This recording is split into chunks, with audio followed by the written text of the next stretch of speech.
manage a fairly substantial global fund of around $500 million out of Cape Town. We do not think geography is a competitive advantage. We don't think it's a competitive advantage to be situated in London or New York.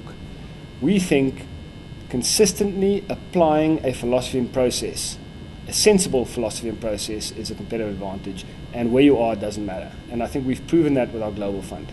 The reason we can make such good investment decisions in the global environment is because the universe is so much bigger. There's always cheap parts of the market. The South African market is a lot smaller and shallower, so it isn't always that there are a lot of cheap stocks available in South Africa. Whereas in the globe, there's always a Europe on the go, or a Asian crisis, or a Japanese depression, or a US housing crisis. There's always a problem in the world somewhere, and these problems are the things that create cheap assets. We are very excited about the growth opportunities available in Africa. Africa is a growth environment.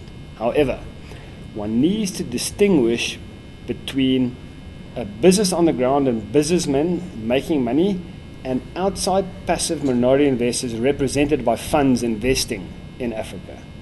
The first have a competitive advantage. They're on the ground, they know the regulatory system, they know the government officials, they know how things work. Outside passive minority investors do not know these things. They are at a huge competitive disadvantage. So we think businessmen in Africa will make a lot of money because of the growth and the growth prospects.